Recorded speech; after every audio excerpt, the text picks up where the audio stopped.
it's okay, we will record this. And if you have colleagues that were not able to make it, we'll be glad to make the recording available for them to participate as well. So good morning, everyone. Great to be with you, and sure good to be able to do this, and it's certainly our pleasure.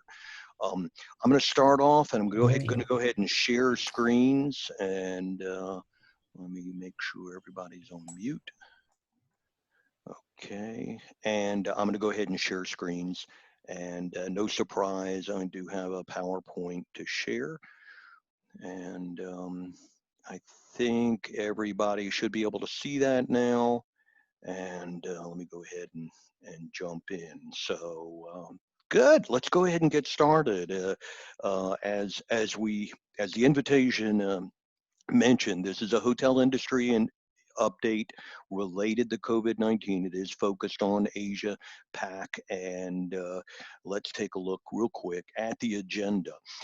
We're going to start by looking at the world hotel industry, and then we're going to do drill downs into China and into Asia. We're also taking a look at Europe, Mideast, Africa, Americas, and we'll be analyzing performance in all of these different areas. In the next section, we'll talk a little bit about recovery and comparisons. There's a section on lessons to learn, a section on some good news, and then we'll wrap up with some brainstorming. And I appreciate Q for volunteering to lead that discussion. And so as we're going through this material, definitely be thinking about research opportunities and how we might use this data to apply to research or to apply in the classroom. All the data that I share with you, we make available to universities for academic research and for use in the classroom. So, and much more personalized versions of this data as well. So, with that being said, let me go ahead and jump in, and we're going to start by looking at the world at the beginning of January. And this is a heat map, and we're looking at occupancy. This is a running 7-day number, and we're looking at occupancy percent change in the entire world. You'll notice at that point in time, there's pretty much a equal amount of green being a positive percent change and red being a negative percent change throughout the world. I draw a little box around China because we're going to focus in on that. So this is week 2 of 2020. And now we actually jump up 2 weeks to January 26, and you see a little bit more red in the area of China. One more week, and we go from light red to dark red or darker red, and then a couple spots that are dark red. You see Wuhan in the middle there sticking out, and so basically this is at the time where China was locked down, significant impact in mainland China. We go up one more week, and now we're beginning to spread.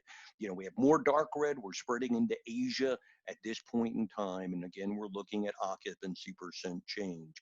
Another week, and we're beginning to go out of China into various parts of Asia.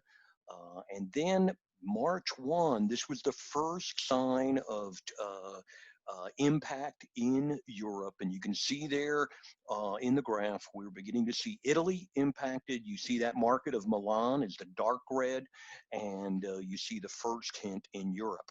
One more week go by, and all of a sudden Europe is significantly more red, and but other parts of the area of the world are still mixed. And then mid-March, at that point in time, much of Europe, including much of Americas, is experiencing lockdown. People are starting to work from home.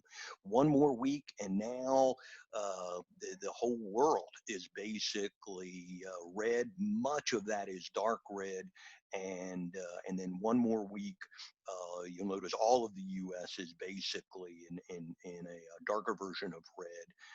And then we're jumping up to April 5, and then we're jumping up to April 12. That was the week before last. And now April 19, so that was exactly last week. So essentially this is weekly data. Now keep in mind, STR, most of the time when you guys are collecting or obtaining data from STR, you're obtaining monthly data. It's important to realize that daily data is available as well, and that daily data is just from the prior week.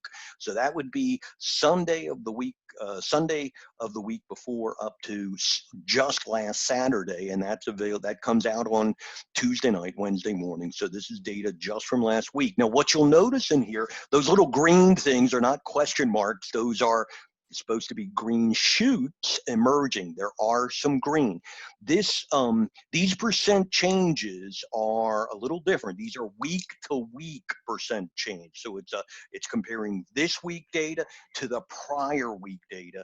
And so it's a little different than what you may be used to thinking of when it comes to percent change. But notice we do have some positive submarkets beginning to show up.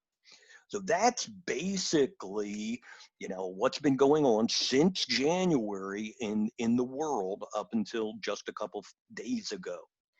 We're going to back up now. We're back to January now. We're back to focusing in on China. Now, we're looking at 8 different markets in China, and including 7 markets, and then a total for mainland China. I know this is, it's a little bit of little difficult to read. You will see Wuhan stand out there a little bit, but then you get the general idea of what's going on in China from the beginning of January. First 3 weeks, and then that week of the 22nd in January is where things begin to go down. By the 29th, notice this is actual occupancy. So by January 29, you'll see the actual occupancies are in the range of 10%. So from highs of 80%, 75 to 85% in many areas of the world, just took 4 weeks, and we're down to below 10%. Now that's several, that's quite a while back. So let's take a look at what's happened in China since that time. So this graph, focus on the blue line to start with, because this is absolute occupancy for China. You see that second week of February 8th, you'll see the occupancy for China was below 10%. And then in the next 10 weeks since that time, you'll see that the occupancy has been trending up. If you look at just last week, the occupancy in China was close to 32%. So that's the week of April 18 that just ended. Now, at the same time period, let's bring in data for US and for Europe. You'll notice both of those started to tank mid-March, and both dropped dramatically. Europe just a little bit ahead of US, but both went down significantly mid-March, and they basically have just hit bottom. Now, you'll notice in the US, the occupancy actually hit bottom at around 20%. US is a big geographic area, just like China, but some areas have been less impacted. It has turned up a little bit last week. We don't know if that's going to continue to go up. That may be that may not be consistent, but we'll have to wait and see next week. And you'll see Europe is still below 10%, and we haven't seen that starting to trend up yet. This slide is the same type of data, but we have indexed it by time just to show you the slopes of the various downturns for those 3 different areas. And you'll see they're somewhat similar. Europe a little bit farther down. Europe probably a little bit more like China, has not started the recovery yet. And then you see the US on here as well, indexed by time, but still occupancy. Now this goes back, here is Asia data. So we're now leaving China, but we're not leaving China, but we're looking at China along with Asia data, and this shows you major markets in China. Now this goes back to beginning of March, which was one of the worst points in time. And if you look at some of and this is showing, we've switched here from occupancy percent change to RevPAR percent change. We know RevPAR is revenue per available room, which is a combination of both occupancy and average daily rate. But you'll see numbers getting close to -90 in Beijing, Shanghai, Hong Kong, Macau, Sanya, over 90. A lot of significantly high negative numbers in Asia back at that point in time. Now we're going to move up to the current period in just a minute, but that was one of the worst periods. Let's now look at what's happened since March, and we're going to start in China by looking at some of the improvement or some of the recoveries since mid-March. If you remember, we're, in March, we're up in the area of 10%, and we're beginning to climb. This shows you data, and again, this is absolute occupancy, daily data from Beijing, Shanghai, and Hangzhou. And you'll see that all of those are moving up. Now, Beijing is a little slower. The other two markets are moving up a little higher. And but you do see that improvement over time until we get to just last week. Here I brought in, our folks graphed data for some of the resort weekend getaway type locations. You'll see some of these graphed here. You'll also see the festival that took place at the beginning of April, and you see a big jump related to that festival as well.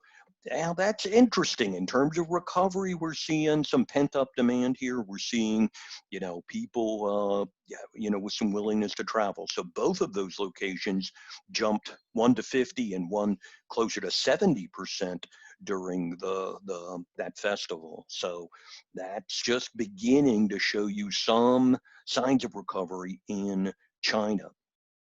Here's another interesting slide. Now this breaks it down by our class groups. So luxury hotels versus the other class groups. You'll notice from an occupancy point of view, the mid-scale and economy hotels are leading the recovery from an occupancy point of view. There's good explanation for that, and we can talk more about that if you'd like. But when you look at this, now this is an occupancy point of view. You'll see luxury is at the bottom. Interesting, if you look at this from an ADR point of view, and if you want that slide, let me know, it's basically the opposite. So you see the luxury and upper upscale hotels tend to be holding the rate. The mid-scale and economy are discounting significantly more. And the whole discounting issue is an incredible research opportunity here. We can talk more about that when we get to that point. I don't want to jump ahead, but a lot of people are thinking in terms of discounting and what's going to happen in this point of time. Now here's a really great slide in terms of good news. If during the worst week of the downturn of the crisis in China, we were hearing, we're mapping closures. So we're mapping hotels that have closed, and we had close to half of the hotels in China closed. And I can get you exact numbers on that. But the good news is right now that over 90% of the hotels in China are open. Now, what we were hearing, what our folks in China were hearing when all those hotels were closed, we were hearing stories that, hey, a lot of these hotels are never going to reopen. They're out of business. But that is not at all what we're seeing here. When we jump up to April, we're seeing these hotels open, submitting data, and back in operation, which is very exciting and very very heartening for us to see. These are some China recovery lessons that we've been seeing and that we've been sharing. most, as I said, most of the hotels are reopened. A lot of hotels relied heavily upon F&B during the toughest times. Look at some of the first phase demand drivers, domestic leisure, corporate business at the very high-tech locations, and then a fair amount of quarantine guests staying at hotels closer to airports. So those are some interesting things to keep an eye on. Lower scale hotels, as we saw, occupancy, tend to see the occupancy increases first, but steeper ADR declines. Obviously, safety, health, hazard, hygiene is going to be incredibly important in the future as well. Take a look at Hong Kong, and this goes back a little bit just to see some of the events that have taken place in Hong Kong, and you see the occupancies during 2019, and then in beginning of 2019, end of 2019, and now you're looking at occupancies in 2020, little bits of increase, but we're down in the 20s yet, and still waiting for recovery in Hong Kong. That is as of April 5th. So that's a little bit of a look of China, some definite positive signs there that we're seeing, and obviously the entire world now is looking at China to see signs of recovery and just what that's going to look like in the next weeks.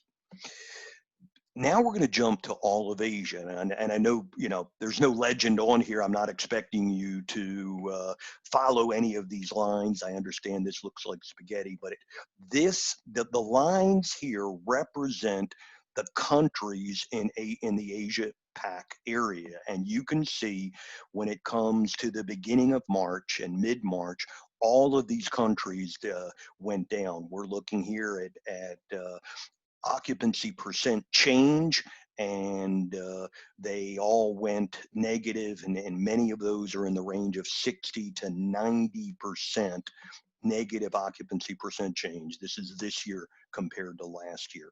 So shortly after the China impact, Asia felt that immediately afterwards. These were the first countries that were on lockdown. This does back up a little bit to one of the worst times, but you'll see these were the first countries that experienced a lockdown.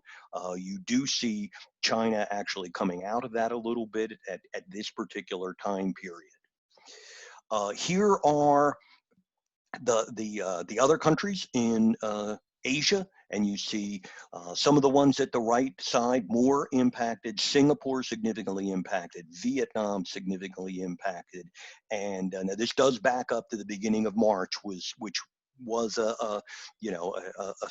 one of the worst times, and you can see a lot of those heading down. I have more timely data coming up in a minute, which I'll share with you, but this is just looking at all the countries in Asia. Let's track some of these over time, and this basically goes from the beginning of through March, through the month of March. We see many of the countries in Asia starting in the 40 to 50 range, and then dipping below the 20 range, with two exceptions, interestingly enough, Singapore and the Philippines. I have more on that in a minute, but here are a lot of the Asian countries. As far as Pacific is concerned, you see, no area of the world is immune, and you see the Pacific Islands and how they have dipped down. Again, this is occupancy percent change, and many of them are down in the negative 70 to 80 area.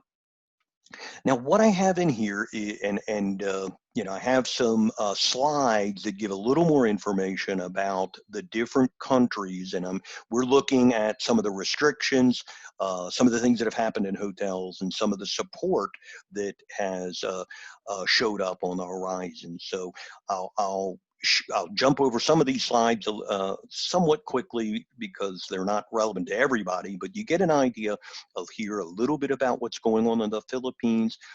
That has actually been one of the exceptions, and there have been some positive signs in the Philippines for sure. Here's Singapore and some of the reasoning behind some of the more positive numbers in Singapore. And here's Vietnam, significantly impacted there as far as Vietnam is concerned, and what's been going on in some of the situations there. Indonesia, Jakarta, slightly better there, and some of the restrictions that are going on. Here's Thailand, and significant impact there. Here's Malaysia. And then a quick reminder, or just a little bit of information going on in Australia and New Zealand. And then India, the countries in the Indian Ocean.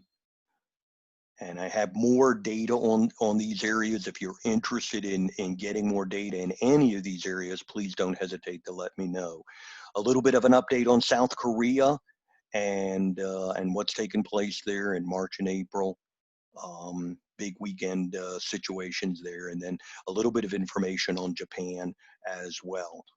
I tried to there again, what I'm doing, our folks at STR are doing webinars all over the world.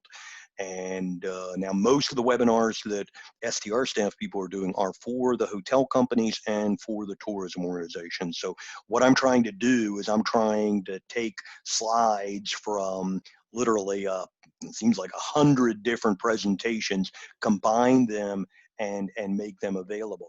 Now those are going on a regular basis. So I'll share that at the end, and that's a great way to keep updated. And I'm more than willing to come back again in a couple weeks or a month or two and do another presentation to give you an update. And hopefully at that time, we'll be seeing a lot more positive signs. Let's real quickly, let's move from Asia to take a quick look at the rest of the world and just see what's going on at the rest of the world. Again, this is a situation, this is the time, mid-March, which was one of the worst times as far as Europe is concerned. Gosh, look at the markets in Europe and look at the number of -90s and -80s. This is back to RevPAR percent change. Huge impact on markets throughout Asia. Here are major countries and their downturn until, and again, I'm picking mid-March because it is a time that it is one of the most impacted. In Mideast Africa, look at the actual occupancies throughout Middle East Africa. You would think that areas like this might be more insulated, but not at all. Here are the countries in Africa or in Mideast Africa, and significantly impacted. And here are African markets, significant negative numbers throughout Africa as well. And here are African countries, again, heading down significantly during this time. A quick look at the US, and this is showing RevPAR percent change for the last several weeks. You'll notice this starts in the middle of February and ends just last week. If you look at data for the last 5 weeks, you see on the 21st of March, it was down at -70, 28th of March, -80, then -82, -84. Now, as I said, the US just saw an uptick to -76. Now, we don't know if that's going to continue. That may have been, we'll have to wait and see what happens next week. And that correlates that with number of cases as well. Just to give you some perspective, that -83, that was the week before last, worst week in STR's history of, since we've been collecting data. If you compare that -83 to the very worst week in the 2001 downturn and the 2009 downturn, you see the magnitude of this particular event and significantly more impactful. Canada, obviously not immune. The Canada graph is interestingly very similar to the Europe graph. South America, not immune at all. And here is, you know, in the end of March, South America was seeing occupancy percent changes of -74. Here are countries in Latin America. Notice Peru, people had, you know, I was talking to some people about the increase in Peru and some of the reasoning behind that. Here's Mexico, there's a total in there plus markets, all close to an occupancy of around 10%. And then Caribbean as well, all around 10%. You would think that some areas of the world would be more insulated or immune to that, and you really see from the data, it's not that way at all. This shows sort of a total world view. It is back at the end of March, and it shows occupancy percent changes in different buckets, and you can see, you know, how many are in the 90, 80, even 70 buckets. So significant declines in every area of the world. So that gives you a little bit of an update as far as performance is concerned and what's going on around the world. I have a few more quick slides that I'm going to share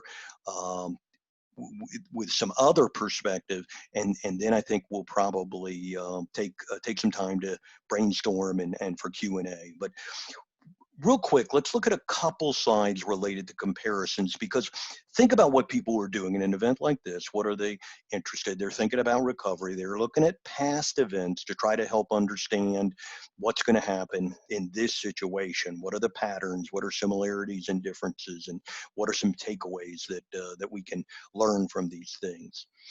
When people talk about recovery, it's interesting. They you know, they pull letters out of the hat and they say, well, this recovery could be a V or a U, or an F, you know, and here's a V type recovery. At the very beginning, people were hoping this was going to be a V. You know, in the SARS, this is the SARS example in 2003. You see it in China. You see an event that had an immediate impact. You see the drop in occupancy between you know, February, March, then down to May. But what do you notice? A very quick rebound, and back, you know, 6 months, you were basically back to normal somewhat. And that would be a good definition of a V recovery. People were hopeful that it might be that. It seems very unlikely at this point. Here's more of a U recovery, and this is looking at Asia-Pac data in 2009. Took much longer to recover, and you see not a sharp, you know, you see a rebound, but just not as sharp as, and much longer in time period. And that would be, you know, that would probably be a good example of a U recovery. A little different, you know, same time, same event, same time period, 2009. Notice Mideast never really came up out of that U, and people would describe that more as an L recovery. Now, a lot of that was related to the supply growth in the Mideast. As we know, huge amount of hotels being built, and that, of course, impacted occupancy and the ability to rebound that coming out of that event. You know, people now are thinking, oh, this is going to maybe be a W recovery, and here would be a picture of what, you know, how you might describe a W recovery. If you'd like more information on that, I can get you. But that's, of course, what a lot of industry folks are thinking about right now. And it's not, I don't think it's as simple to say, well, the whole world's going to experience this recovery. It's not going to happen at all like that. Different areas of the world, different types of hotels are going to have different situations, and that's why it's important to drill down, analyze the data, and try to figure out, you know, how to help people and how to help situations. You know, the recovery at the Icon is not going to be the same as the recovery at a hotel somewhere different. So it's, everyone is going to be different. Here's some more examples of data that people are looking back at and trying to think about when it comes to past events and how we can apply that. Here's a look at SARS and the impact in Thailand, and N1H1, the impact upon Mexico. Now, in both of those situations, demand rebounded quickly. Another thing that people are doing a lot now is they're going back to our various downturns, the economic cycles, and they're looking at 2001 compared to 2009. Both of those, of course, were downturns in every area of the world. This demonstrates using US data, but let's see what we can learn from those downturns. This slide shows both of those downturns. Cycle 1 is 2001, cycle 2 is 2009. Now you'll see that they're very different. If you compare that light purple line in 2001, notice the downturn, and we're looking at ADR percent change here. Sharp drop in ADR reached the bottom after 12 months and then took 24 months to rebound. In the second cycle, the drop in ADR was much more gradual. It wasn't triggered by a big event in the US, so it was more gradual. It did take 19 months to reach bottom and then took 37 months to return. Now, most people I talk to, and they could just be optimistic and hopeful, they're thinking this might be more like cycle 1, where we're at right now, and what we hope to experience in the future. Here's another look at that. Here is monthly ADR. You see sharp drops for cycle 1 at the very beginning, and then a rebound after about 12 months. Compared to that cycle 2, which gradually went down and increased. At this point, let's take a quick look at some lessons to be learned, and there's lots of stuff we can pull out of this and think about and talk about, and you know, really what I'm doing tonight is honestly the tip of the iceberg. I'd love to spend more time with you all, but here's one example. At this point in time, the group versus transient data is very valuable to analyze. I could show you that I can show you during the last couple weeks, group data around the world, no surprise, is totally zero. Every, we all know every conference is canceled, postponed. There's nothing going on when it comes to group business, and that's a big hit. So that's that's certainly not a surprise at all. Here we're looking at group versus transient. This is demand, so these are rooms being sold. If you look at the two different types of business, you'll notice, and this is in the 2009 cycle, you'll notice that the transient demand comes back significantly quicker after 7 months than the group demand, which took close to 24 months. And that's not a big surprise. You know, the businesses are going to be much slower to reschedule their conferences and their group meetings. It's going to take a little longer for that to happen. The transient traveler, though, that's you and me. If we're employed, you know, especially if we're locked up in our houses for a couple months, you know, we could be much more apt to get out there and start traveling, and you see that rebounding relatively quickly. Now, a lot of that's explained by this, because here we're looking at the same thing, but we're looking at ADR of those two types of business. And what do you see? The transient ADR, much more significant discounting going on. And now that's a good question, you know. As far as the hotels learning their lesson from 2009, that was one of the big concerns in 2009. The drop in ADR was so significant. One would hope that that would be better during this cycle and that some of the lessons have been learned. But of course, you know, if I'm tempted to go out and I'm looking at a hotel that's giving me a 20% discount off of, a nice hotel that's giving me a 20% discount, I could be much more tempted to get back and travel. So important things to think about. Remember, group versus transient data is available for any of your locations to drill into and to think about. Lots of opportunities here. Here's another type of hotel that tends to bounce back quickly as well. In addition to transient type of business, luxury resorts. Look how quickly they tend to bounce back. And you'll see, gosh, if you look at the demand for luxury resorts, transient demand, not a huge amount of negative numbers here. and they're back relatively quickly. And then the other thing to remember, domestic versus international travel. This is, we do this in conjunction with tourism economics. We do all of our forecasting with tourism economics, division of Oxford economics, and you see domestic versus international, domestic travel much less impacted in the SARS situation than international travel. Oh, I have another slide showing that same thing, domestic versus international in 2009. So again, that's another type of possibility and opportunity. If you know, if you think about the type of hotel or the type of travel, if I'm, you know, if I have an opportunity to do go on vacation in the near future, or if, you know, if the person may have been planning to go on an international trip, they may change plans and do a drive to destination or somewhere domestic. Another thing that we're going to see a lot of as well. And then finally, a couple little bits of good news. One thing, and this was, you know, we shared this with tourism economics as well. One good point, in most areas of the world, demand, room nights being sold, and occupancy are at all-time highs. So the good news is, in the middle of this crisis, we're starting from a very high point. Now, obviously, things are going to go down. This basically shows you what went, you know, the dip in between 2007 and 2009. You know, even a negative, close to negative 10% dip. In that situation, occupancy went from about 63 down to 55. Now we're starting at 66, and this is just using US as an example.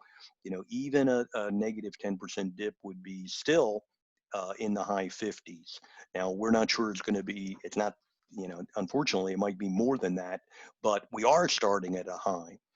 The other, you know, another little bit of good news is that pent-up demand that I mentioned earlier. Every survey that I see related to intention to travel, we're looking at numbers that are at historic highs. The first survey is one that was done with the conference board.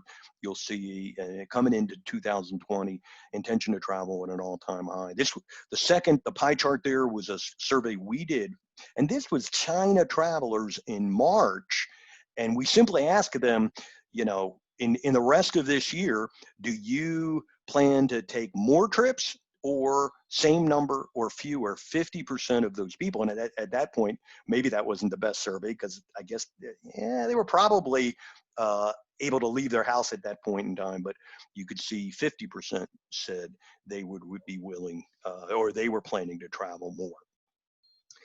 So that's it as far as slides are concerned. Let me share just a couple quick helpful resources, hopefully. Our company website, str.com, does have a COVID-19 landing page. On that landing, you can just go to the website, go to the main website, and there's COVID-19. Click on COVID-19. It will show you all upcoming webinars and all past webinars. And those webinars are very specific. So you could see Iberian Peninsula, you could see Dubai, you could see ASEAN, and there will be webinars on very focused areas. These are ones that our employees are doing around the world mainly for our hotel customers, but they're great in terms of keeping updated. They're going to be, those will keep going on a regular basis. Any past webinars, you can view the recording. All the recordings are available, and of course, Hotel News Now, you know, every article in there is virus related as well. So that's our sister company, which hopefully can help. And then our website at the bottom. Let us know if we can help you in any way. The data that we have, we you know, I mentioned that here, but we're working with a lot of schools now, crunching this data, getting it out to them for them to begin analyzing impact and trying to figure out what's going on for academic research, for use in the classroom. Just let us know how we can help. All kinds of possibilities there. And if you have anything in mind, don't hesitate. We're going to have some time to brainstorm in a minute. A lot of possibilities as far as the data is concerned. most of you are familiar with our student certifications. We have made modifications to them so that both of those are available in a total online format, and even by a professor who has not done that before. So we're doing virtual train-the-trainer sessions to help prepare professors to actually pull this off in the summer, in the fall, both the CHIA as well as the new CADA that we launched last year, Advanced Hospitality and Tourism Analytics, where students learn about the popular types of research projects and they actually do a project in class. Let us know if you need any information about that, some other things that are in the works, and then other ways we help. Our market study competition, we did one last year. We did 4 last year: New York City, London, Hong Kong, and Mexico City. In the fall, we will be planning our very first virtual competition. So we're not doing a face-to-face competition this year. We're going to be doing a virtual competition. More data will come out on that in the very near future. So I'm done. Sorry, that was a lot of information. Oh, but I hit it 9:45. Q said I had 45 minutes, and I actually came close to nailing it. So that's a lot of information. And let's stop at this point and open it up for questions and answers. I'm going to stop sharing the screen. If I need to go back, I'll do that. If you have a question, feel free to put it down in chat, and I'll try to pick those up. And then, but also feel free to just unmute, and we'll try to take turns and answer questions.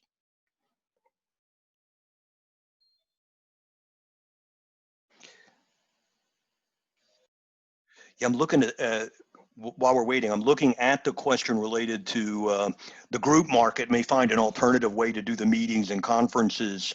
And I think you're absolutely right. I'll tell you, many of your schools are involved in the Young Hotelier Summit.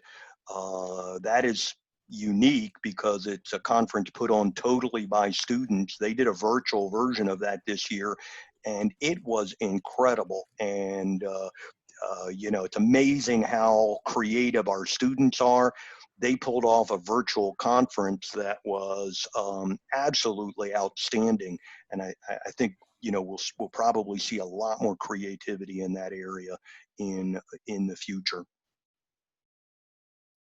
If you have a question, feel free to jump in and say and just ask it. Yeah, I am recording, and we'll get that. I'll send that to Pearl and Margaret and Q for them to distribute to everybody and get that out. Steve? Yes, Kay. Hello, Steve. Kay, yes, can you hear me? Yes. Thank you very much for sharing. This is great. We really appreciate that you have done this for APaCHRIE. And this has been a very successful webinar, I can say. Almost 300 people from every continent of the world is participating. I have a quick question about recovery in China. It's encouraging to see that occupancy is creeping up a little bit. Do you have any indication of to what extent this is due to more like staycation in major cities in China? They just want to leave the home, stay in a hotel, nice hotel, to be away because they cannot travel anywhere? Or is the indication there is a strong move of people from one city to another? I know there is some movement, but is there any indication of that? And second, still I think while the occupancy is creeping up, this is mainly domestic because China is closed off for any international visitors. So is with Hong Kong and many other destinations. Is there any indication of, perhaps it's difficult for you to tell, but any indication of when this a little bit of international movement will be taking place? I'll tell you that, you know, Wolfgang Arti of the China Outbound Tourism Institution in Germany, in their prediction, starting from early June, there might be some outbound tourism activities from China. That is very, optimistic forecast. But do you have anything similar from your point of view? That's a great question, Kay, and I have not seen that information. I'll be more than glad to chat with Christine and our Beijing office and Jesper in Singapore just to see what they're hearing and follow up with everybody on that.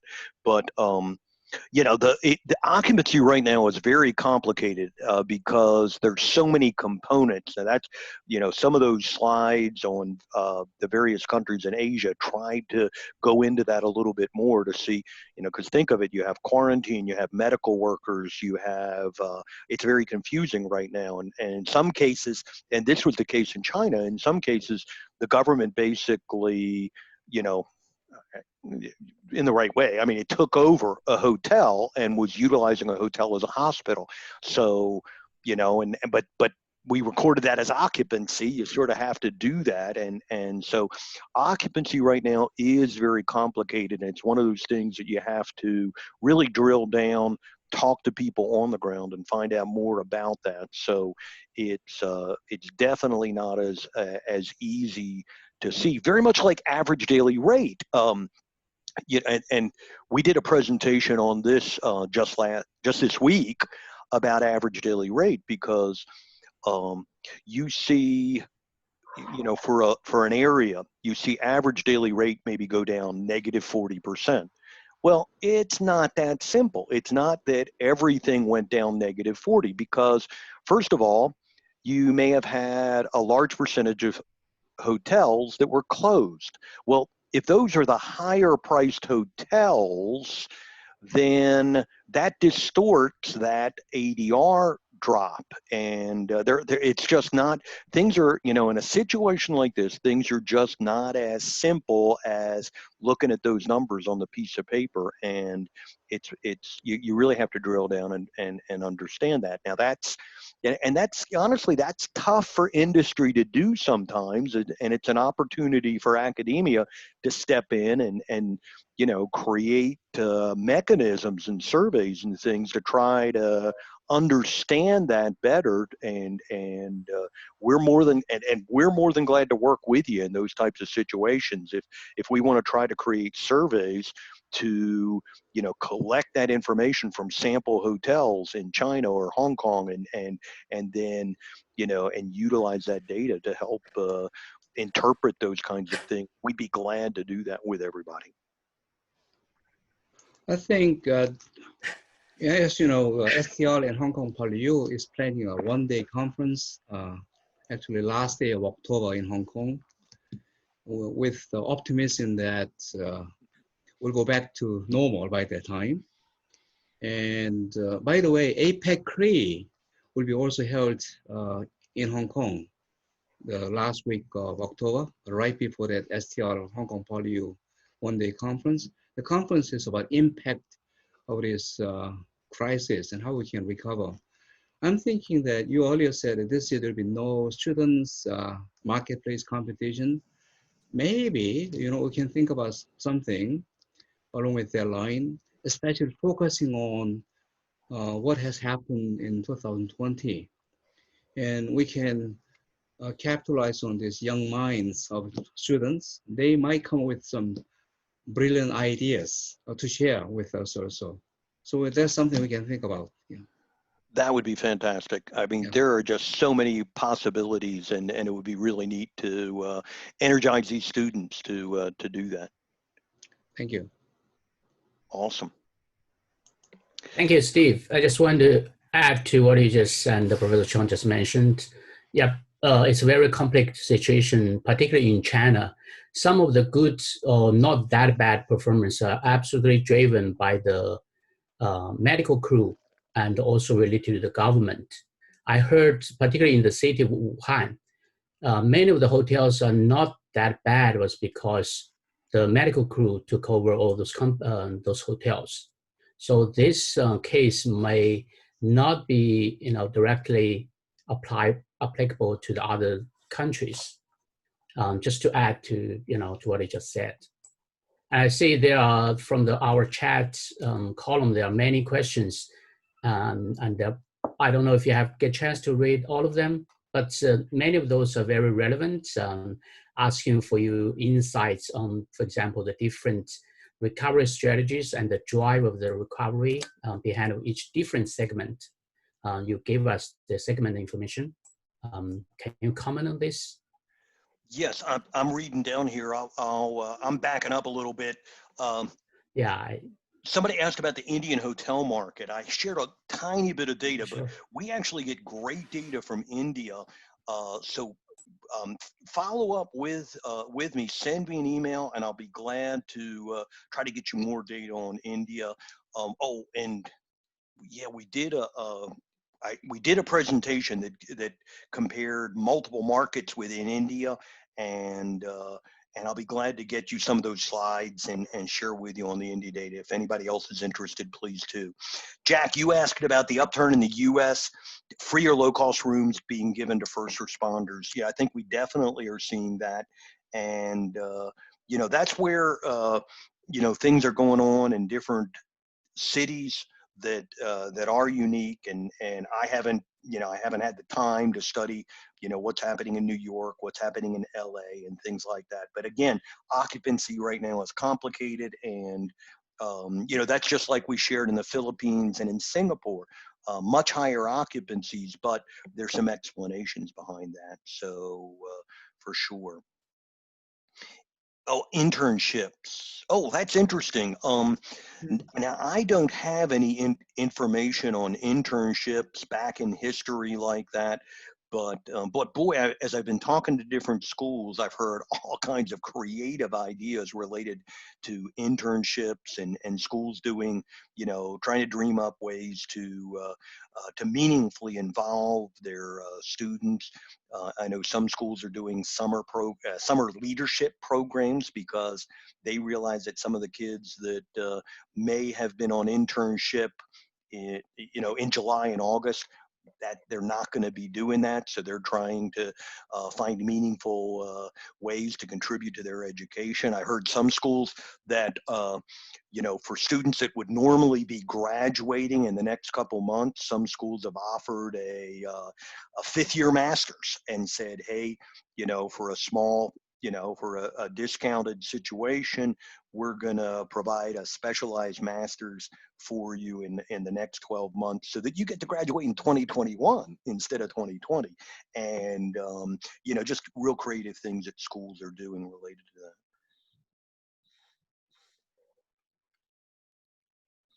that. I tried to share, Chikara, I tried to share a little bit about the 2009 versus 2001 recovery. I have more on that. I started with a deck that had 150 slides in it, and had to get it down to at least a subset of that.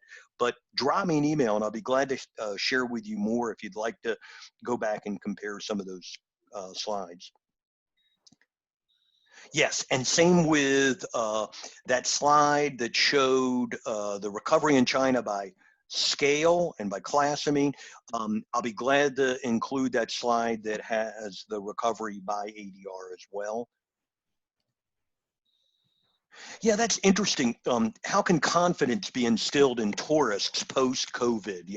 It's like, think about the marketing opportunity that hotels and companies and tourism organizations have at this point in time. Man, if I was a hotel and my doors were shut right now, I would be 24 hours a day working with my marketing team to come up with, ideas for reopening, pictures of staff cleaning the hotel, and the restaurant with social distancing applied, and everything we're doing to keep you safe when you come to our hotel. And then when the doors do reopen and people are there, have our marketing people filming those folks, say, hey, look who's having a great time in our hotel. They're at the pool, they're social distancing, they're having a great time. And to build that confidence and show show, hey, here are people that are enjoying our hotel post COVID-19. They're having a great time. They're safe. We're keeping them safe, and we'll keep you safe as well. Think of the marketing opportunities there. Now that's a good question. Hotels that house the COVID patients, you know, what happens afterwards? Good question. I don't know that. There was a question about F&B. Think about how F&B is going to change after COVID-19. You know, it's like, as much as I like the buffets at the Hotel Icon, you know, I don't know. You know, in the future, are we going to have buffets like that in our restaurants? You know, that will certainly be interesting to see. And that's a great question. Somebody asked about accepting the Chinese tourist, and I've seen a lot of articles on that. You know, how willing is the world going to be to welcome the Chinese tourist back? And we have good data on reliance. You know, if you compare the reliance that a lot of these countries have on the China tourist now versus 2009 versus 2003, huge differences in a lot of areas. And so that'll really be interesting to see. Let me know if you'd like any of those slides. Just let me know. In terms of full economic recovery, we're looking ahead in Asia, for example. We're looking at things bouncing back in by 2022. And we, you know, that's our forecasting. We have forecasts for every area of the world, but we're looking at a return to pre-COVID-19 in 2022. I have not, Antonio, I have not heard about the Clean Initiative, but boy, I bet we're going to see lots of those types of programs in every area of the world, and that'll really be interesting to see. The Philippine hotel occupancy, we have a lot of people that are very familiar with what's going on in Philippines. So if you'd like more information on that, I can definitely get you in touch with them, and they can help you understand exactly, you know, like what Kay was saying, or like what Q was saying, who's filling up those rooms, what that occupancy really means. And the data we get, Heidi, the data we get are from the hotels themselves. So basically, we get data, STR gets data from 70,000 hotels in every area of the world. We get data from every one of the big chain hotels, and that would be the multinational chains like Hyatt and Accor and Hilton and Marriott, but it would be the regional chains like Jinjiang and Home Inn, and all of those chains send us their data. So we get corporate feeds from the data. It is not secondary data. It is not from the government. In more cases, you know, we help the governments collect data, and we do that in many countries. The data that we, you know, the part of our Share Center program is to make that data available to academics. We're a very, you know, the Share Center is a very small part of STR. STR is a big company, 20 offices, 450 people. The company sells this data to hotels, hotel companies, and tourism organizations. That's how we stay in business. The program I run is called the Share Center. It stands for Supporting Hotel-Related Academic Research and Education. We partner with over 900 universities in 75 countries. We give you that data essentially for free for academic research and for use in the classroom. So it has to stay within the university. The data that I give to Q, he can't go and share with his friend who runs a hotel, because that friend buys data from STR. As long as Q doesn't give him my data for free, I can keep giving Q our data for free. Make sense? Long as the customer keeps buying data from my colleagues, I can give professors data for free. So let us know. If you're not involved in that Share Center program, let me know. I'm trying to catch up. Go ahead, Q. Yeah. Sure. Can I just add to what you said? That's what I learned from my supervisor, Dr. John O'Neill. at the Penn State University like 15 years ago. Yeah, that's very important for us as academics to take advantage of a great partner like STR, but in the meantime, we keep the data confidential for only education purpose. Because John was doing consulting service back then, I know that. And he made it very clear when he need data to teach or for his research, including my own PhD thesis, we get help from you, from STR. But for all the commercial activities John O'Neill had been done, I know that he just purchased the data set as everybody else. I think it's extremely professional, and this is how I've been, keep doing the same and learning from John as well. So I think by doing this, that's why we can, STR had been supporting the academic for so many, many, many years. I just want to bring this to everybody's attention so we'll understand. Yeah, and if you need more information about that, just drop me an email, shood@str.com. I'll put that back up on the screen before we call it quits.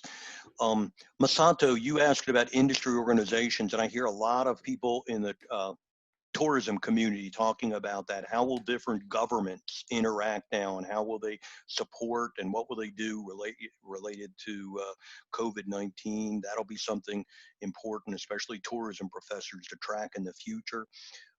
Some of you are jumping in and sharing answers to other questions, so I appreciate that. Fred, Shirley, thank you about more information about the Philippines. We do have numbers of hotel closures, Marcos.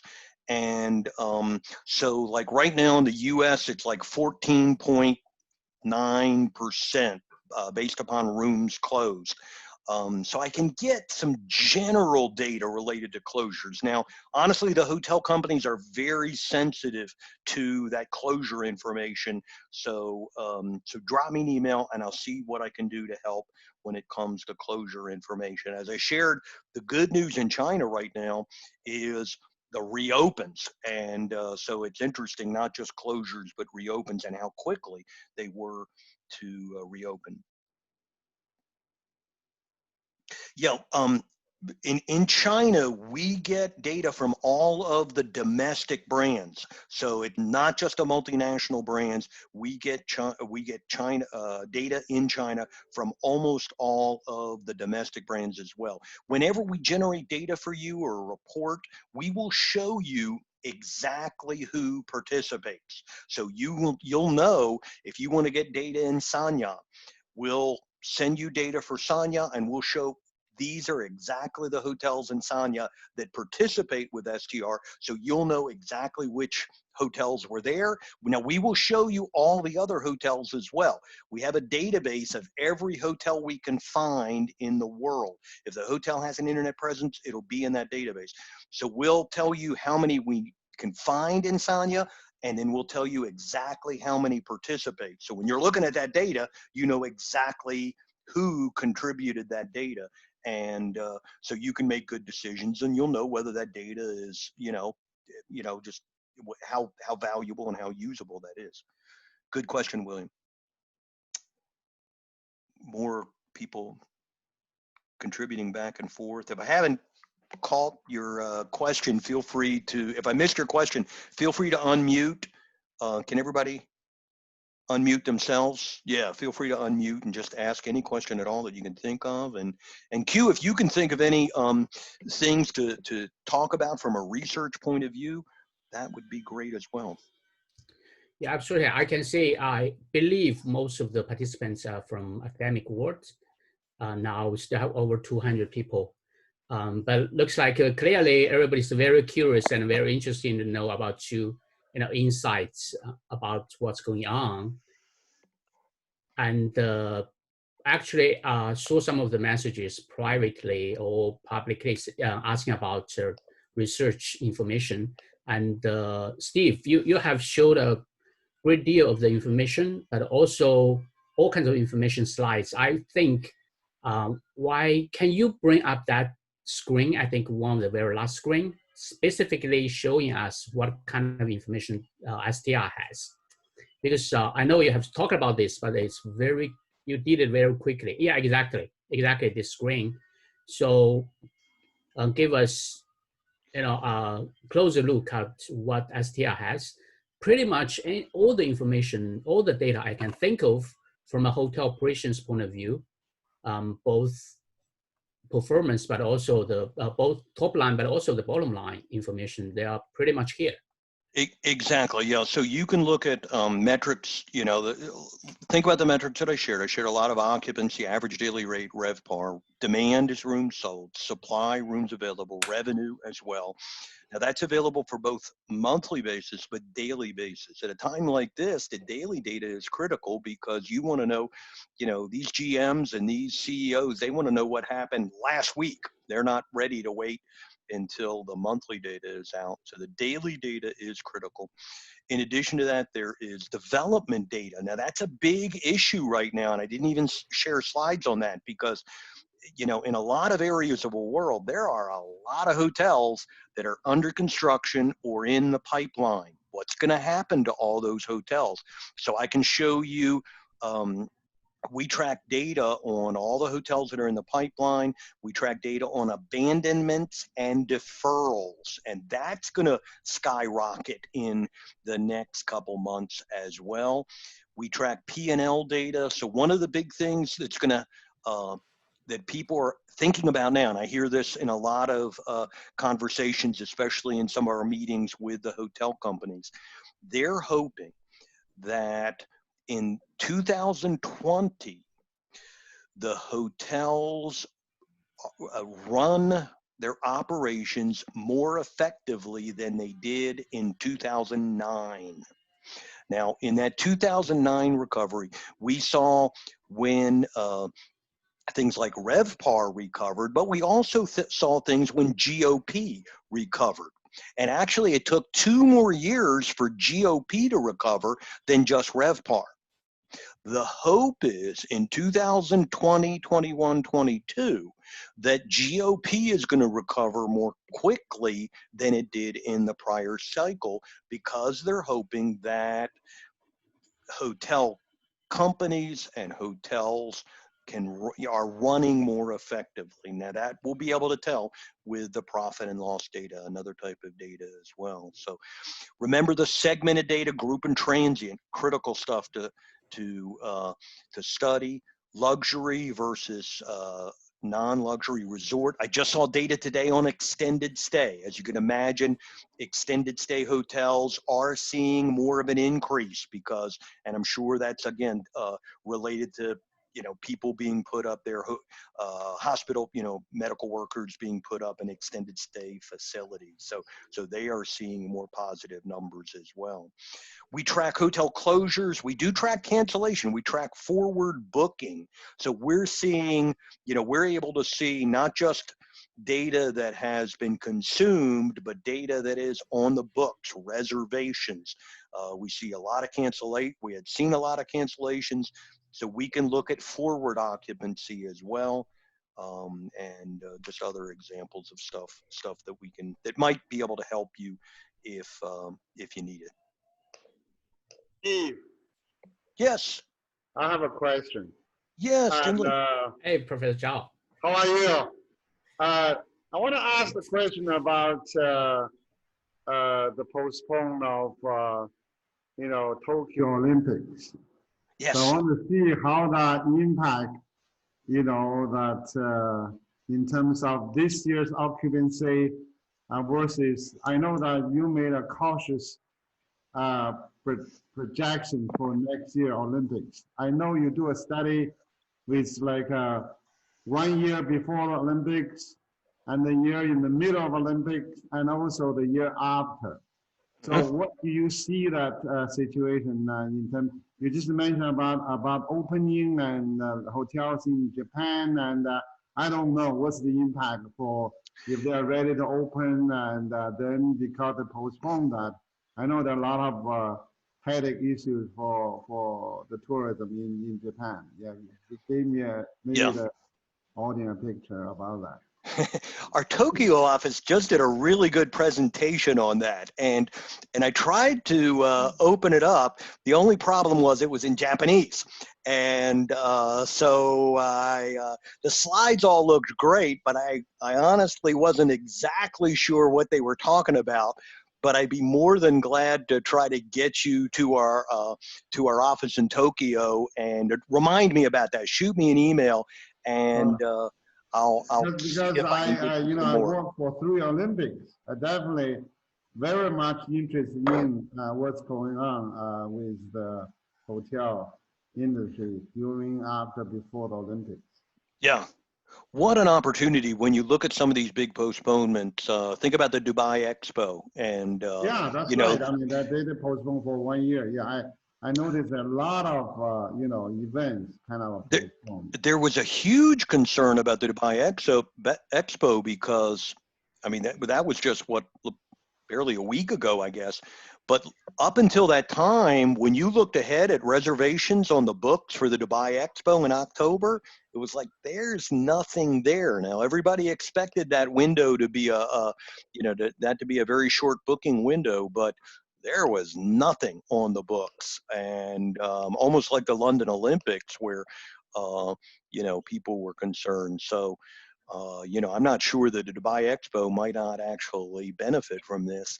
And but looking at some of those major events like that, that would be an incredible research opportunity. Pick a bunch of major I events. actually, I mean, check ESPN.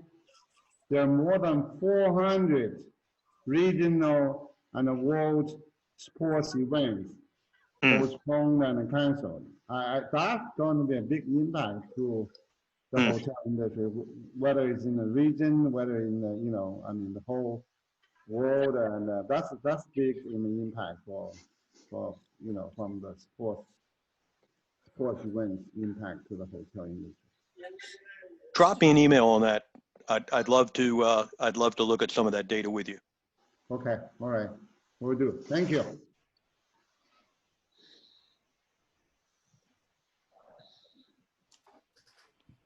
Okay, friends, participants, do you have any questions to ask Steve or me, or just throw out any of your thoughts for discussions?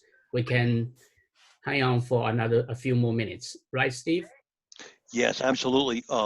Wong Ken, you asked about flight traffic data. I did. We have some slides in there correlating flight traffic with performance. I'll be glad to generate one of those just to give you a sample. Some of it, yeah, there's a slide I saw with TSA. That's a U.S. situation, but I'll share with you what I have, but oh, it does bring up a good point, because remember, as you're doing research, we can provide the data that you can use to correlate with a third-party data. Now, many of you have done that before. So you get data from, you get airline data from a place that has reliable, incoming, outgoing flight data. You can then correlate that with our performance data. So all kinds of different possibilities. Think about it.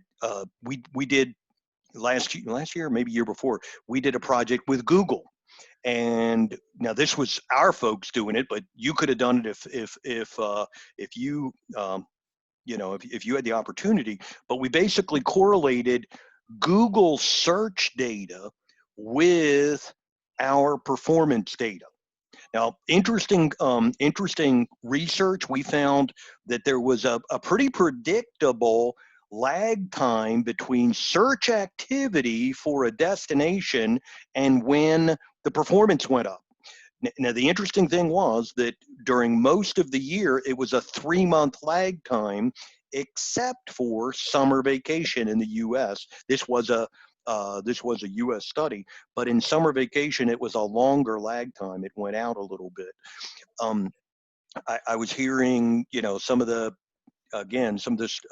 hotel customer strategic people, the head of strategy for Hilton said that was something they're really going to be interested in is looking at that search data and using that for a predictor, when people are getting ready to get out and travel again. And matter of fact, somebody was telling me they were doing a lot of that in China, and they saw a huge amount of search activity. I'd have to go back and pull that out, but think about the value there. In any situation though like that, you can correlate our data with your data. It could be third-party data like that, but it could be your survey. So in like that situation we talked about before, if we can help you pull off a survey, you can get you can create a survey, send it out to a group of hotels, collect their data, and then correlate it with performance data as well. So lots of possibilities there. Just let us know if you want to brainstorm about something like that. Steve, I just want to add one thing, a couple of things actually, if you have time. By the way, my name is John Polabik, Dr. John Polabik from Framingham State University, Massachusetts. I just want to say greetings to everybody. It's like 11:20 here. I would say good evening, but I know it's morning for you guys. I would like to point a couple things. We have been talking about data here, a lot of data, which is great. You're doing a great job. We are comparing what we are having now with the 2009, 2003, or 2001, September 11, whatever you think. My point is, my personal takeaway from what is going on right now, this is not something that we can compare with 2009. This is not something we can compare with 2003 or 2001. This is completely different. That's one thing I really want to figure out, because every single country is locked down. So that's one thing I would like to point out. It's completely different when we compare 2009, when we are making a chart, L shape, V shape. I just want to let you know, this is something different. That's one thing. The second thing I will tell you, the biggest question I get from students and businesses and the people, when everything is going to come back, right? And I usually answer the question with the question, what is the definition to being normal for you guys? Because a lot of people think it's going to be normal when you open the hotel, right? When you open the restaurant, it's going to be normal. A lot of places are planning to open their hotels May, June, July, August. But is this being a normal? Because I think it's not being a normal. Whatever we are having now has a few impact, like it depends on health, like medical things. When do you think we will find a solution for this? When do you think this second wave will come? When do you think the third wave, or is it going to come or not? There's a medical aspect of it. There is an economic aspect of that. Right now in the United States has the highest unemployment. So even if you open the hotel, people don't have jobs. How do you think they will travel? They don't have jobs. The companies are closing right now. The companies will come back and will say, we don't have budget for travel. That's another thing. And this, whatever we are having is going to change the tourism. It's going to change the hospitality. Flying is going to be changed. Airline is going to change. Remember, we're taking our shoes off, right? Now, what are you expecting? Maybe when you go to airport, they're not going to take your shoes off, but they will test you. Probably they will do the COVID test before you get on the plane. So there are so many aspects for that. And I believe this will change tourism. Like when everything has come back, the companies will tell us, oh, you guys were doing really great with webinars. Why do you need to travel? So this will change the people's perspective. This will change the people's approach. So I think we are coming to new norms. This is the new norm now. So we have to discuss, besides the data, we also have to decide or discuss what is the next? What is expecting for us? When you open the hotel in 2001, 2003, we couldn't find the good employees because we laid them off. We couldn't find the employees, the good employees. A lot of people are in the hospitality right now. They're looking for another job in another industry. So maybe besides data, we also start to think about what is the new normal for us? Is it going to be the same? When you open the hotel, what do you think the Airbnb is going to be? Do you think people, what do you think the social distance will be? Now people will keep the social distance just 2 months, 2 years, or is it going to be the new norm for us? So you actually pointed for this. The service will change in the hotel industry. The restaurant will change. The buffet will change probably. And how we will put all these people together again. I really enjoyed the data here. I liked it. But I also want to point out when we are comparing, what is the thing that we can compare? There wasn't any other thing. I'll give you a couple examples. Right now, we are canceling. It's like Oktoberfest is canceled. Like Olympics are canceling. So we are canceling almost everything for the future for whole year. So when you open the hotel, who is going to travel? Like Europe is suffering extremely right now. How do we expect these people as soon as we open, everybody will start to travel? How do you think the Americans will travel? How do you think the Germans will travel right after all these things? How do you think the UK will travel as soon as we open the doors? So I think we should start to think about the behavior, social things too. Those are great points, John. You know, the social aspects of those things are great. We could, you know, we could definitely reconvene and spend a lot of time talking about that and theorizing there. Anybody else? Hi, Steve. It's Kim Williams from the University of North Texas. Hi, Kim. Hello. Good evening. Good morning to everybody. Good evening.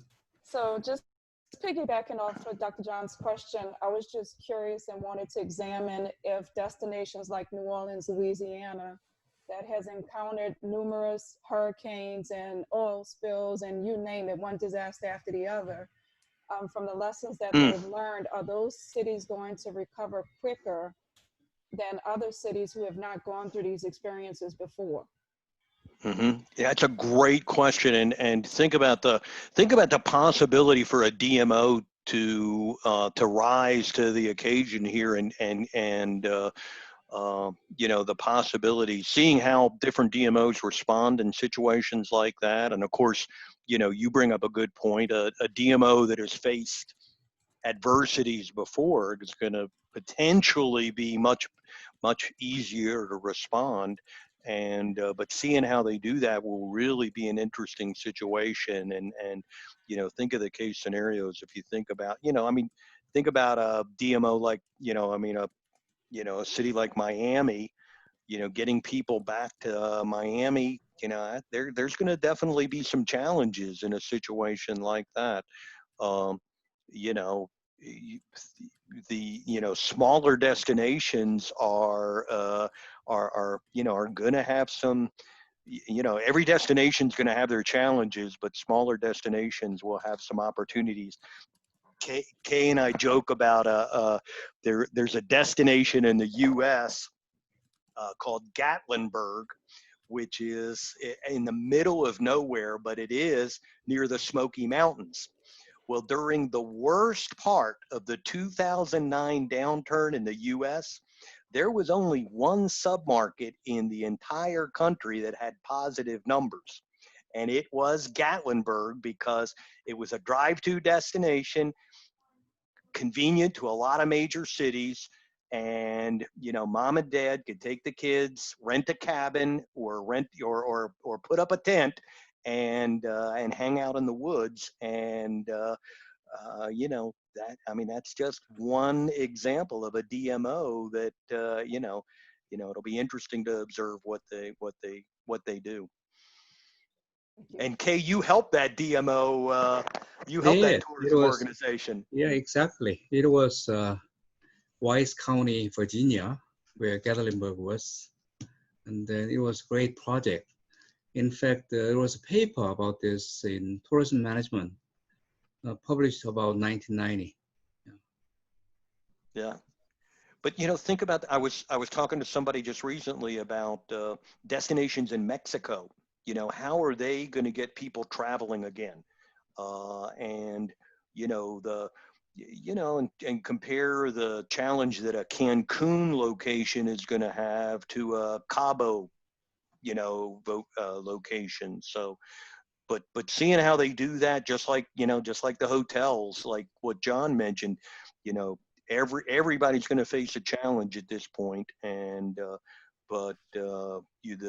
as you said, Kim, the ones that have experienced those challenges before and have risen to meet the challenge are really going to excel.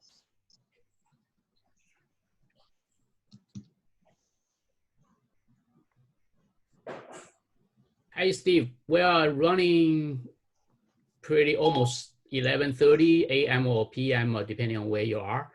And I saw a question from one of my colleagues asking about STR information about HR related. That's a great question. I saw that, Maxine. Yeah, Maxine, Great. sorry. Yes. We do not, STR does not personally collect HR related data. Now, with that being said, there is a company in the US that does collect HR data for US hotels. Randy Pullen, I'll be glad to get you in touch with him.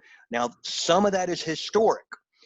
Now, he does a survey on a pretty regular basis, and obviously, given the current circumstances, you could potentially chat with him and maybe be involved in that survey. But the other thought would be is, if you wanted more localized data, you could dream up your own survey as well. So you could do a survey of hotels in Hong Kong. And we could help you with that. We can provide generic email addresses for all the hotels in Hong Kong. We could tell you which ones participate. If you then send a survey and you get the head of HR to respond to your survey, you can take the results of that and then correlate that with performance. So we can try to help you in that situation. Thank you so much, Mr. Thank you. Thank you, Steve. Thank you, everyone. Now it's 11:30 over, and may I ask, does anybody have any more burning question you really want to ask, Steve? This is the time. Please speak out. Okay, if not, can I ask probably a closing question to Steve? And also I noticed the Director of Industry Relations and the Dr. James maybe get online too. So we'll know Steve is not only STR, VP of STR and the head of the SHARE Center, right? You're also the Director of Industry Relations for APaCHRIE. And so can I ask you, two of the directors of industry relations, you and James, maybe, from an industry point of view, okay, you both know industry so well, you are industry executives, and you know us very well. What kind of research from an industry point of view you think our academic work could do immediately or in the long run related to the COVID-19 to help the industry for both short-term and long-term? Can you give us recommendations, suggestions on the directions and the topics you think it will make impact on the industry? Hello, James. Absolutely. Are you around? Is James there? Yeah, he joined early. Can you unmute? James, are you here?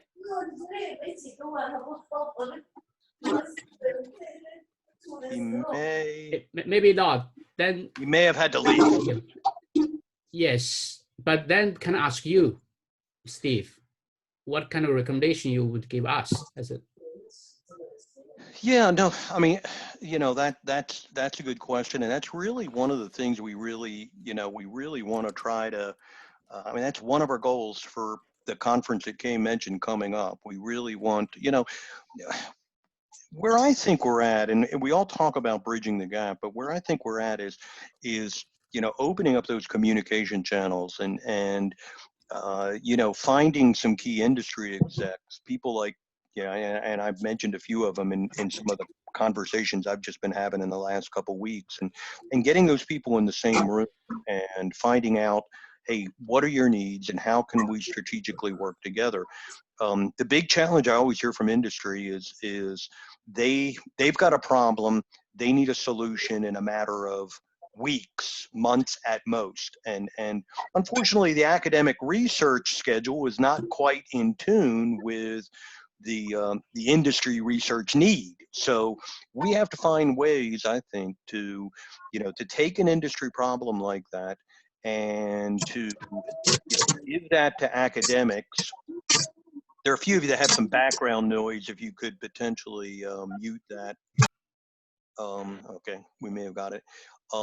We need to find ways to work together. And how can we take a problem like that, put some academics on it, come up with some at least initial findings to share back to academia, to share back to industry, and then keep going and make it an academic research journal and updated in the future.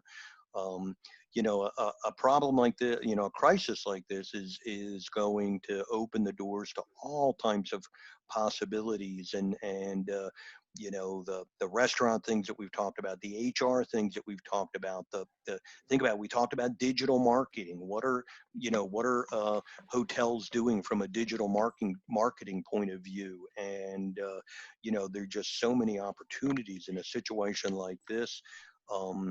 I know, discounting, that is, a significant problem that the industry faced in the 2009 situation. And if you looked at the ADR drop in 2009 was much more dramatic than it was in 2001. Now, a lot of people, when you look at 2009, they said, well, that, in 2009, we had price transparency, we had OTAs, so hotels were forced to do that. Well, I'm not sure that's a good, excuse. But that discounting basically was part of, if you remember the two cycles, in 2009, it took 37 months to recover. Significantly longer time because of the sharp discounting. If, talk about a contribution, if we could just figure out a way to help the industry realize that that's not always the answer, and that, when you discount, you really don't get that, you don't get that much more occupancy. And it just doesn't, it's not a good return on investment. So lots of opportunities. That's one I think that is critical. That comes to mind, and but that's a great opportunity to get us together, brainstorm, and come up with other ones as well. Hear from industry and figure out ways we can try to work together better and meet needs and collaborate. Great question, Q. Thank you very much, Steve. I just get a message from James, and he's having problem with the connecting to the Zoom, the conference site. They was here and was pushed out for some reason, but he sent me a private message. So I just posted what he said on our chat so everybody can see it. I think it's a great supplement to what Stevie just mentioned. And it looks like a GIS application, which sounds really cool. Mm-hmm. If it ever helps you guys, all the hotels in our database are geocoded. So if you have colleagues or your students that are into geospatial stuff, I get that from industry all the time. It's like, hey, do you know somebody who can do geospatial stuff? That we have, we'd be glad to give you a hotel database with all the latitudes and longitudes. Just let us know if you have students that would like to play with that. But that's looks like a great website. I'm going to go on there right after we're done and take a look at what James shared. Yeah, it is just a dashboard about the live numbers of the COVID-19 statistics. So because people are curious about this. And if we anybody could create anything related to our industry, and just a live update every 1 or 2 days about what's happening, and just similar some of those like similar to the first few slides you showed us this morning. Oh, right, it gives a great overview about what's going on, how the whole various issue, affected our industry over week by week. It's visually very easy to read and understandable. Exactly. Yeah, that's okay.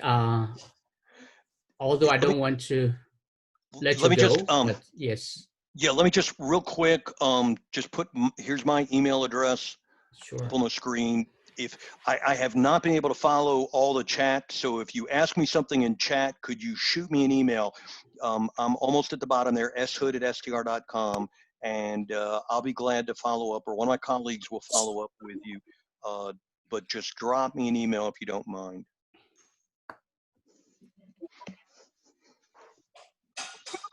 Well, folks, I really enjoyed spending time with you. This has been an incredible webinar, and I appreciate all your good thoughts and suggestions and questions, and look forward to seeing everyone in person in the very near future. Hopefully in Hong Kong in October, and hope you all can join us. But it's been great. Please let us know how we can help.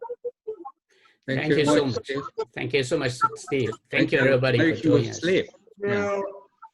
Yes, it's very late for you, for many of our American friends. Thank you. Thank you. Great spending time with you. Thank you, Pearl. Thank you. Bye-bye. Bye.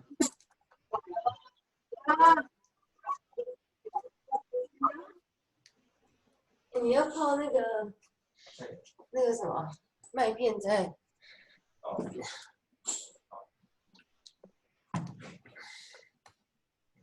Thanks, Q.